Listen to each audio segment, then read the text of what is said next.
Hey,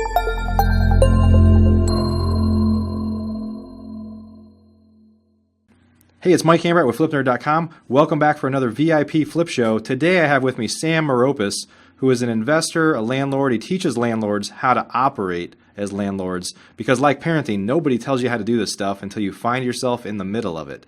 So before we pick Sam's brain and learn what maybe all of us are doing wrong or how to find out what to do right, let's take a moment to recognize our featured sponsors. RealtyMogul.com is an online marketplace for real estate investing, connecting borrowers and capital from accredited and institutional investors. Get a rehab loan fast and close in as little as 10 days. Rates start as low as 9%. We'd also like to thank National Real Estate Insurance Group, the nation's leading provider of insurance to the residential real estate investor market. From individual properties to large-scale investors, National Real Estate Insurance Group is ready to serve you. Please note, the views and opinions expressed by the individuals in this program do not necessarily reflect those of FlipNerd.com or any of its partners, advertisers, or affiliates. Please consult professionals before making any investment or tax decisions, as real estate investing can be risky. Hey, Sam, welcome to the show. Thank you very much for letting me be here. Yeah, it's great to talk to you because you've really got a great site that is teaching people how to be landlords, because so many folks have chosen to be gluttons for punishment and manage their own properties. I haven't. I vow to never bring that back in house if I can avoid it. But I know you have a site that offers a lot of great tips and tricks and some community for people to learn from one another as to how to do things. So That's right. Tell us a little bit about you and your background and kind of how you got to this point to seeing that, hey, people need more information like this. Absolutely. I started as a real estate investor in 2002. I took my first class, wholesaled my first house that year, rehabbed my first house that year, and I proceeded, and I was employed full-time, so it was always chaotic. And then in 2006, a friend of mine said he had a chance to buy an apartment complex, and I had owned some rentals and did some owner financing and things like that. And so I was intrigued by having 50 other families work to pay my mortgage. I kind of liked that sound. And so I said, sure. I had no idea what I was doing. I mean, to a degree you do, but until you actually put your signature on a mortgage that has 2 commas, you never know what to expect. And so, So I bought it in 2007, and we've run it, I think very, very successflandly. It's an interesting business. Yeah.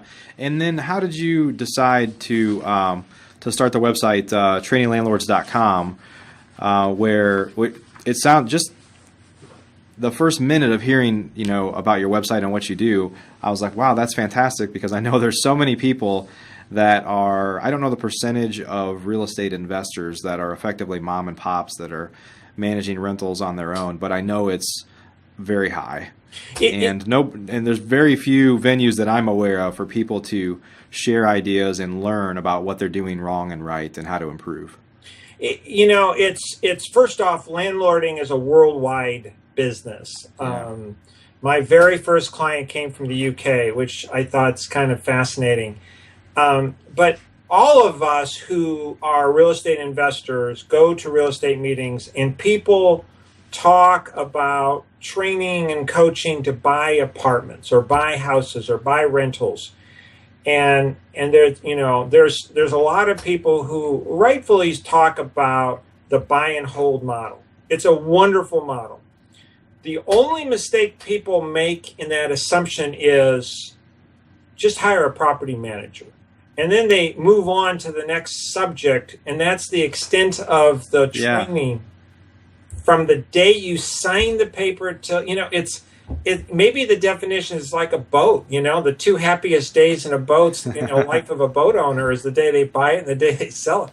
Yeah. I don't believe that, because I sailed for years and years up in the Great Lakes. Maybe the analogy that I gave at the beginning is it's like parenting. I mean, everybody knows the sexy part of dating and going out and maybe even how to make babies, but they don't know what to do with them until they're out of the house again, right? So and that's true. And so I remember the very first story I had owned the property about 3 days, and we had knocked on all the doors to introduce ourselves. And we knocked on a lady's door, and the door directly opposite of hers, she said there were some young kids shooting BBs into her apartment, and she wanted us to stop it. I had no idea what to do. Yeah. I mean, I had none. And I talked to our office manager, and she just rolled her eyes and just didn't deal with it. Today, I would just go over across that thing. I would tell those people either that kid cleans up or I'm evicting you. We are so full all the time because I run the property so people want to live here. I understand the dynamics of A, properties, the very best of the best. B, properties a little older, lots of nice features. But lots of investors are like me that buy C's and D's, and my property is probably a B minus.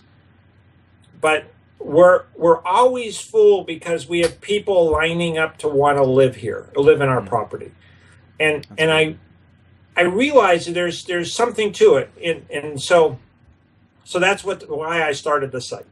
Yeah, and talk a little bit about how it's been received, because I know for a fact that if people know about it, why wouldn't you want to be involved to basically help improve?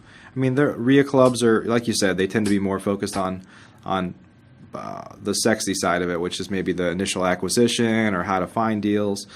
But there's very little talk on how to kind of operate, and ultimately your ability to be successful as a real estate investor hinges almost 100% on how well you execute that property that you have, right? Exactly.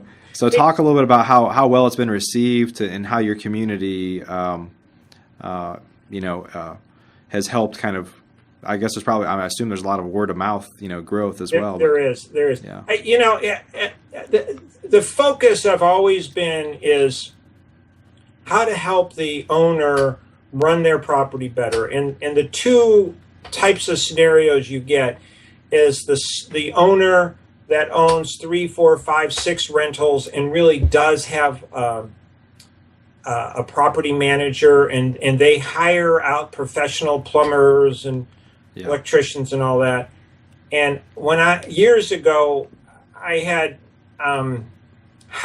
a floor problem, and so I had a contractor come in to one of my rentals, one of my houses, and I paid him to pull up the toilet, put down new floor, put down the toilet, and he did that. And a year later, I'm a year and a half, I'm back in the property, and the bathroom floor feels wet. Different guy, a guy who I use now all the time, he pulls it up. There was no wax ring. A wax ring is a $3, $4 item. Right. That is like catastrophic if you don't have one. And I thought this contractor was a good guy because he had all the right tools. He looked the part of a good contractor. Right. He didn't put a wax ring. Cost me $1,000 to do all the repairs, loss of rent and everything because of a $6 or $5 ring. Yeah. So the site's really to give a lot of free information because there's so much out there. YouTube has thousands of videos. The trouble is which ones are the right ones to watch. Right. We have a whole section in Spanish. I have a whole series in Spanish. Wow. Because there's so many workers that only speak Spanish. And what's interesting is just a separate. We have these 2 courses dedicated to fair housing.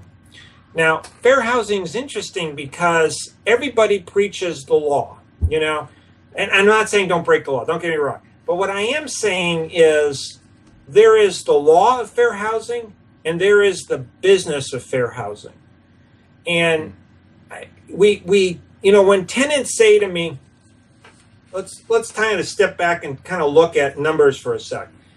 When I used to work for AT&T years ago, and the research showed that the average homeowner, person who buys a house, lives in a house 4 to 5 years.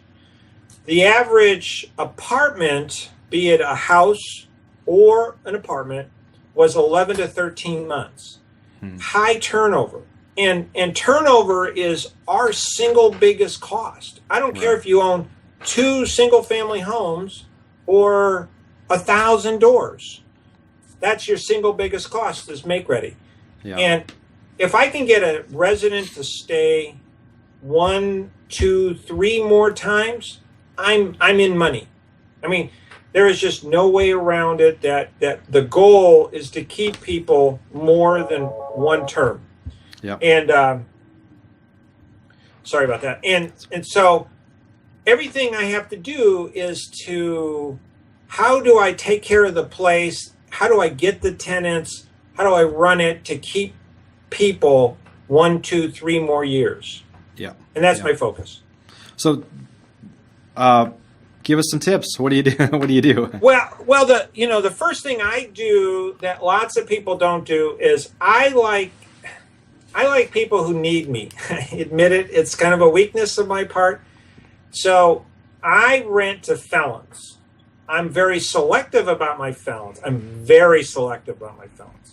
There are categories I won't rent to, but the most perfect example is a woman who was in jail or prison because of a Social Security fraud. So what she did wrong was mama died or grandmother died, and she cashed one check with fake signature. I'm not saying it's morally right or wrong.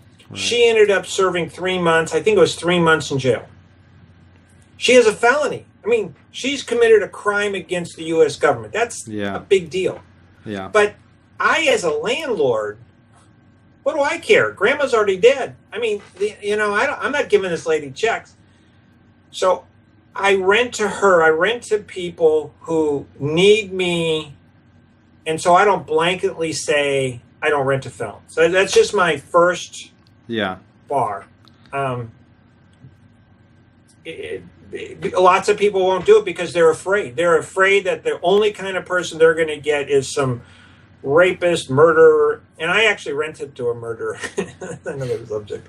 All right, we're gonna have to have another show that's like a comedy show maybe, and hear some stories. But isn't it interesting as a real estate investor? What I tell folks that join my team, people that I mentor and coach, is you're going to be the life of the party at cocktail parties for the rest of your life. You're never going to have a shortage of interesting stories that blow people's minds. So yes. Yeah. I mean, that's interesting. Yeah. So, and what would you say for folks that don't don't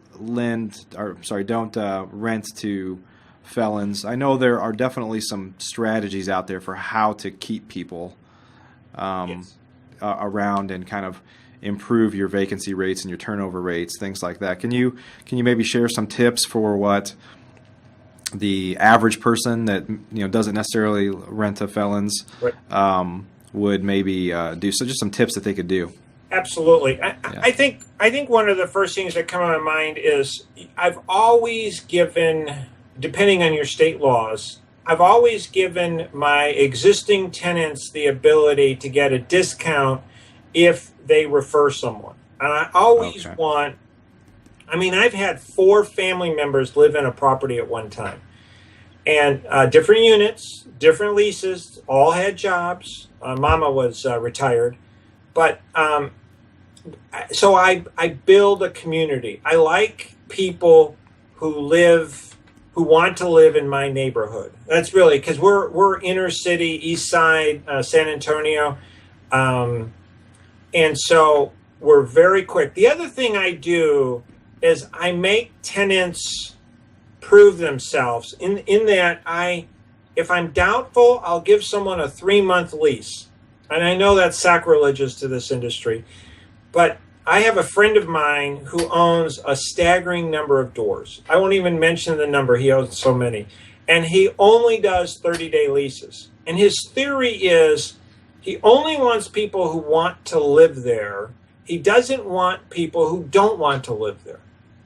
The other advantage of a very short lease, and every state is different, but if a tenant becomes a problem, all I have to do is send him a notice saying, we're terminating the lease.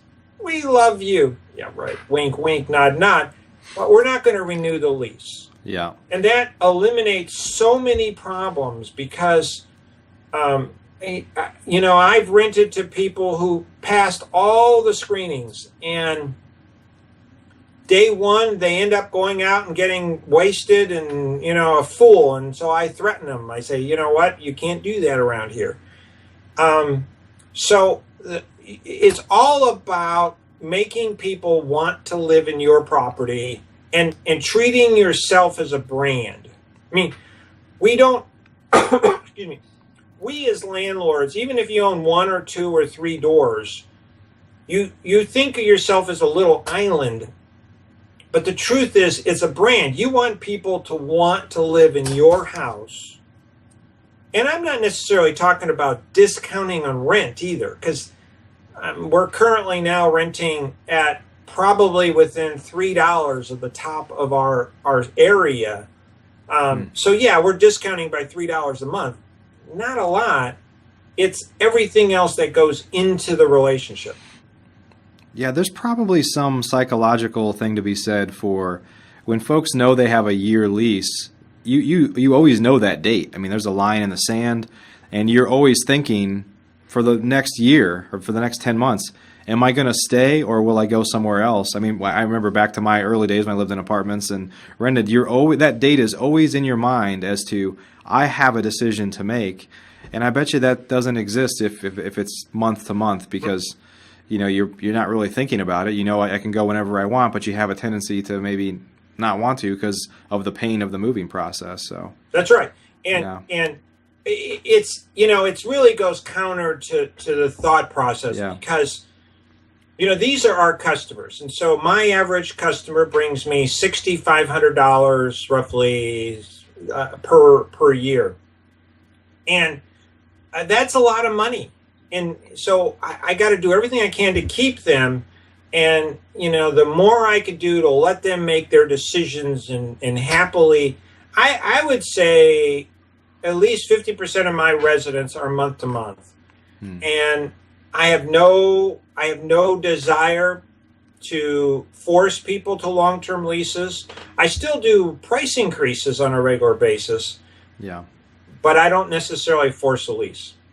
And based on what you're saying, I suspect you don't raise the rents if they go month to month. I know that in the past we've done that. If you're not in a lease and you want to go month to month, that's fine, but the rent's going to be higher to give you that opportunity. So I presume maybe you don't do that based off what you're saying. I do that, but not by much. Yeah. $5, $10, because I want it to be priced right all the time, and I don't want discounts unnecessarily. I don't want to because if you overcharge your value, then you will lose people. What's the right amount that you can collect? And so I try to be near the top, but not at the top.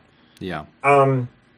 The other thing, though, that I do, one of the things I find in lots of places is, and here's an example. I'm a real estate agent, and we get paid a commission when someone, if you have a house, you put it on the market, and you'll pay me a couple $100 or an apartment, you could pay me up to 150% of your first month's rent just to get people in, which just is mind-boggling to me. Yeah. But I remember I had a client, and I was driving him around, and there was a house with a for rent sign, and I called the lady, and I said, I have a client here who's interested in seeing your house. First thing she says is, I won't pay a commission. Very first thing. Mm-hmm. I said, fine. I let my client into the house, show him the house. We drive away. I can find 5 things wrong with that house in a heartbeat. Had she said to me, I'll pay you $300. If you bring him in, I'll pay you $300. I might have been able to have a client who made an enormous amount of money move in right away. So you got to really think out of the box to keep and get residents. That's really the most important. Yeah, and I found, the biggest, aside from not wanting to deal with the day-to-day headaches, the biggest reason that I don't really want to manage my own properties is I know I can't turn them over as fast as my property manager can when you have a vacancy. and every day is money, right? So I think a lot of I've known a lot of landlords that are managing themselves, and they think they're saving money, but they're not looking at the kind of opportunity cost of lost rents and things like that. They're not really factoring those things in. Yeah, it's true. And one of the things that's, even if you're not managing it, if you own enough of them, you can hire someone. Now, granted, at 48, I can afford to have staff, but if you have 3 or 4, you can't. So it makes sense equally by the whole issue around make ready is so fascinating, because one of the things that I believe very strongly is, let's say it's the 20th, let's say it's the first of the month. Someone comes in and says, I'm going to move out at the end of the month. The strategy that usually happens is they let the person move out, and then they go in a couple days later and go, oh my God, look at all that stuff that needs to be done. I need to order this part, and I need to do this. And you've already lost a week because of inefficiencies. Right. The better thing to do is, if someone gives you notice on the 1st, well, then on the 15th, you're doing a walkthrough. You're doing a detailed walkthrough. What does it need? Does the furnace need to be cleaned? Do I need to call an HVAC guy? Can I call an HVAC guy now? Because you have, in everywhere that I know, you have the right to maintain your equipment while a tenant lives there. Yeah. Granted, you're not going to clean the carpets, you're not going to paint, but you can do some of the big things that you need to do ahead of time. So you got to manage it well. And I know my guys getting annoyed at me when I've got 3 vacancies coming on the same weekend and I've already rented them. So I have to turn them 3 units within 3 days and get new people moved in 3 days later. Yeah. Anyway, it causes some enjoyment. Yeah. Well, in terms of teaching other landlords, can you talk a little bit about how you're able to do that? I know there's some universal things, but there are a lot of things, especially regarding evictions and leases and things like that differ pretty substantially state by state. It does, but what doesn't, and truthfully, if you look at a state by state, all the evictions and the contracts are all unique state by state. So I don't even touch that. I do have a link with a company that does the leases. If you don't have your local leases and you need a lease, then there's a company. But where things are the same everywhere in the world is broken windows, toilets, carpet cleaning, painting, all of the running of the business. That's the same everywhere on the planet. Yeah. And what advice do you give, Sam, folks that are I guess a couple questions here we'll kind of throw out. One is they're managing a property themselves and maybe shouldn't be. How do you advise them on how to make the decision to do something else? Well, to step back, I think it's important, and this comes back to maybe your coaching, is don't buy property because you like it. I mean, you never fall in love with real estate, right? That's the first rule. Right. You fall in love with the money, you don't fall in love with the property. Yeah. And so people should, there are lots of houses people look at and buy to turn into rentals that are lousy investments. Mm-hmm. I have friends of mine that they won't touch a property if they can't make $300 net per unit per month. And that's huge. Whereas other people go, I'll make it up in my tax savings. I don't think so. So the first rule is you always got to buy right. And buying a multifamily is different than buying 30 single-family houses. I mean, they're just vastly different. Sure. We get to walk around all of our units every day and kind of keep our eyes on stuff, which you can't do when you got 30 across the whole city. And then if you're not cut out, I mean, landlording is a people business. And if you're not a people person, then you need to hire a people person. Because if your residents don't like you, now I'm not trying to say fall in love with you. And I've listened to other people say you don't want to have a relationship of any kind with people. You want to keep your distance. that's okay in a one-call close where, come on in, and then a year later we have very high turnover. I'm not talking about any kind of close relationship. I'm not talking about going out drinking beer. But I am talking about just the respect of always treating your people properly, and they then treat you with respect. And as soon as somebody crosses the line, you just go ballistic. You don't tolerate it. So if you shouldn't be running a rental, then get out of this business or hire someone else. Get your daughter to do it or something else. Yeah, your daughter. Oh, man, you're pawning stuff off on your daughters, huh? My 17-year-old has been helping me on my property since she was 13.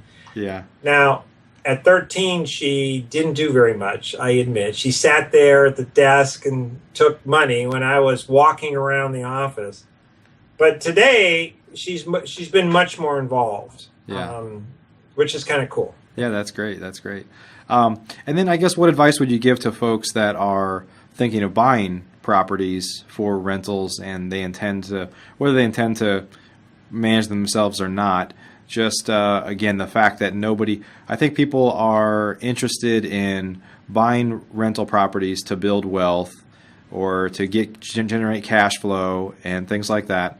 They get enamored by the purchase, sometimes maybe overpay because they want it so bad.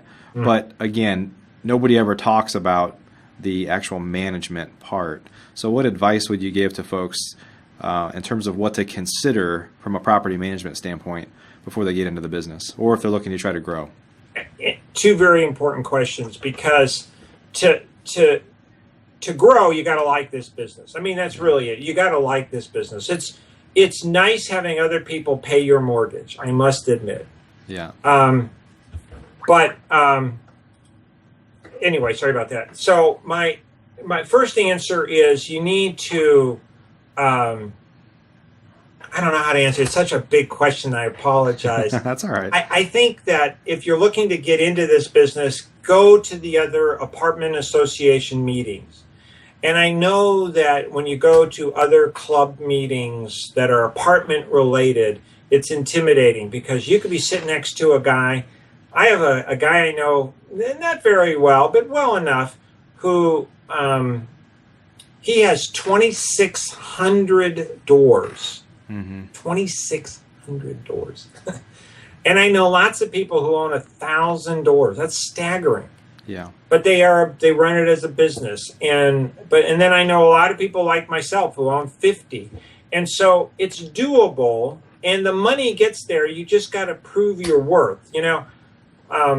Lots of people would like to own 200 doors, but they have no experience at it. And you kind of got to start somewhere in this business. Either find a partner who understands it, because the truth is you got to run your business. How are you handling maintenance? And I'm just going to talk about one maintenance item, just as a real micro. Okay, if you'll let me. Absolutely, yeah. Unfortunately for us, we had a fire on our property. We had a horrible fire. It was very ugly, and I'd go on forever to discuss it, but I don't want to. But the lesson that fire taught me is you got to always have a well-run operation. And, just as a perfect example is your maintenance tickets. This is such a boring subject. But how do you keep track that you are doing a good job? If a tenant calls you up and says, my stove's not working. Well, let me just get over there, or let me send Sal over there, and we'll just fix it right away. Or you don't fix it right away, or whatever. How do you document for a third party that you're doing a good job as a landlord? Because that's really important, is to be able to run your business as a business. But at the other hand, the lesson is, the people have choice on leaving. I don't care what quality of unit you have. Your turnover is what's going to separate your money at the end of the month versus not. If you have to spend $2,000-$3,000 on a make ready, you did something wrong, or they've lived there for 10 years. Now, when I have tenants that had lived in the property 10 years, moved out, sure, that was a big make ready because there is everything that needed help. Man, they just everything. But I had 10 years of never having to do a make ready. So we go in on a regular basis. Tenants come to me all the time and says, can we get our carpets clean? Sure, absolutely. I'll do it for free. Why? Because when they move out, it won't be as bad. So there's a strong strategy that says you're always giving the best stuff to your existing long-term resident, not the new guy moving in. Yeah. Good stuff, Sam. Well, tell us again how folks can learn more about your website and some of the trainings that you offer to help people become better and more efficient and more productive landlords. And I appreciate it. The website name is traininglandlords.com. And it's just like it spells, traininglandlords.com. And we have a whole section in Spanish for Spanish-speaking folks.